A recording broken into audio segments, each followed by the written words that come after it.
Hey, Scott Himmelstein with the Scott Himmelstein Group. Welcome back to another edition of our video blog. Hey, 4th of July is just around the corner. We're already in peak grilling season. And today I have the pleasure of being joined by Cortland Miller from the Main Kitchen Cafe in Granada Hills. We're going to talk about some of the things not to do when you're grilling and barbecuing. Before we talk about that, a reminder, if you're a home seller, check out our free home value report. And if you're looking to purchase a home, we have our free MLS search tool for properties all over Southern California. All right, so again, today we're talking about the top things that you should not be doing when it comes to barbecuing and grilling. And number one, Cortland, is, today you actually season the meat. But if you are going to actually marinate your meat, don't put the sauce on your meat first. And why is that? Right. You never want to put too much sauce on the meat first. If you're going to marinate your meat, kind of do it the night before. When you take it out of the fridge, you want to let it sit out so it's not too cold. You want the meat to cook evenly all the way through.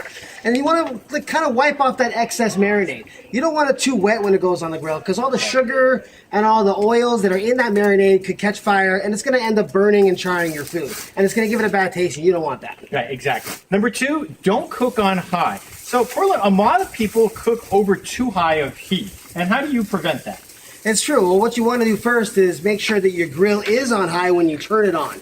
You want to season the grill, make sure it's ready to go. And then before you put your meats on, lower the heat. You want it to be between about 300 and 350 degrees when you're putting the meat on the grill. If it's too high, you're simply going to burn your meat, and it's going to cook unevenly on each side before you flip it over. All right, and obviously, something that's really important is a lot of people mistake the heat time for both barbecuing and grilling, which are different.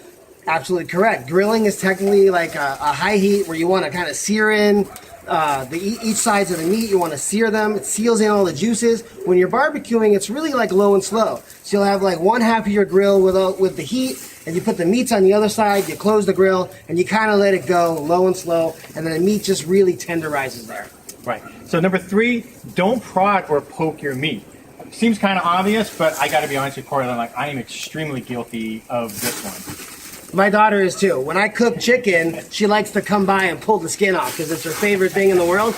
But what that does is it releases all the juices out of the chicken, and then you end up with dry chicken. So you don't want to poke or put holes in your meat like you would a baked potato or something. And finally, let it rest. Too often, a lot of people, they've seen the meat come off the grill and they slice it immediately. Right.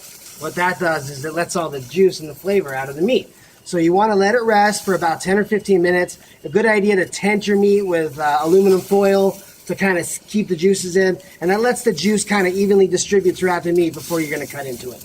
So there you have it, things that you should not be doing when it comes to barbecuing and grilling over this 4th of July weekend. Hope you enjoyed our video blog. A special thanks to Cortland Miller from the Main Kitchen Cafe located on the corner of Balboa and Chatsworth, and one of our favorite spots in the valley. And again, if you have any real estate questions, you can call us at 818-396-3311, 818-396-3311. Hope everybody has a safe and happy 4th of July. 3, 2, 1. 3. I think we need a flip, actually. Yeah, I think that would be a good idea. Yeah. So most people really cook on too over high of a heat. I know I'm actually guilty of that. Yes. What you want to do is... Yeah, hold on. We're going to do it. Don't stop. You're guilty of lots of things. Right.